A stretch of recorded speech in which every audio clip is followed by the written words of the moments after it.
Professional Marvel artist Julian Shaw helped us design the first two heroes in our superhero universe, Shadow Master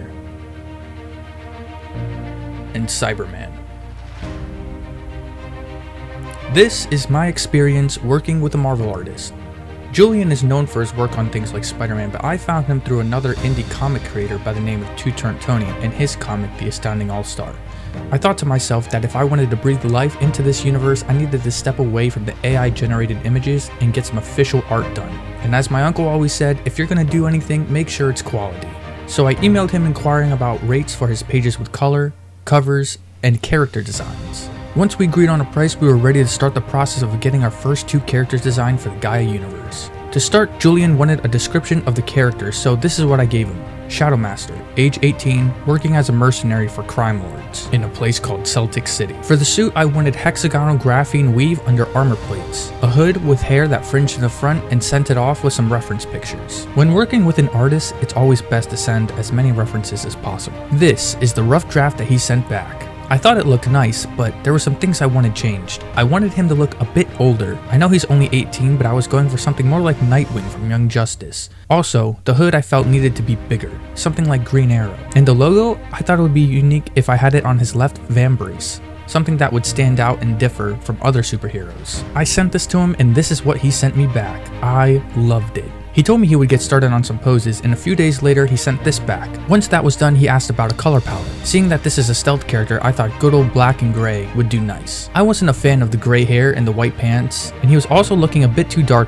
to look like me. So I gave him the critique, and this is what the finished product looked like. Through trial and error, I got my first ever superhero character designed by a real Marvel artist, and it felt incredible. But I wasn't done there. Next we had to get designed for my brother's character, Cyberman. We pretty much did the entire process all over again. Character's name, Cyberman. Military captain with a technological symbiote attached to his forearms. 6'2", dark brown hair, helmet with a visor, something like this. We sent off the specs and soon after we got this back, and I'm not gonna lie, this is not what we were going for at all. And to make matters worse, Julian had just told me that he was going to be working on a Marvel project in approximately 2 weeks, so time was not our friend. Ultimately, I told my brother to draw a rough sketch of what he wanted.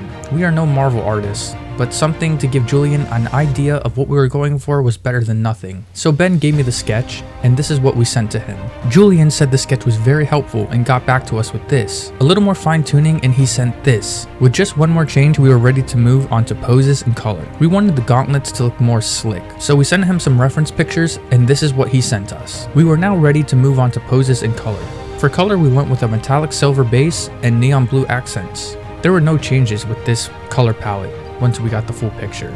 For his poses, we wanted to show off his powers. Weapons generation of swords and hammers were cool, but we wanted the generation of the weapons to look like Galvatron from Transformers. With this detail in mind, we asked him for a shot with tendrils like Venom, a blaster like Mega Man, one from the back where we can show where his tactical spheres would eject, and one with his helmet off to show people what he looks like underneath the helm. And this is the finished product. It was awesome to be able to work with someone from Marvel Comics. Along with our character design, we also have a Shadow Master cover coming in the near future. But as a Marvel and freelance artist, Julian has quite a full plate, which is why we've reached out to another artist to help us with our art for our universe. Overall, art and design has helped us create our first female superhero in the name of Overdrive. More on her in a future video. Thank you for watching what it was like to work with a Marvel artist. This is just the beginning of our universe and our journey. Make sure to follow along.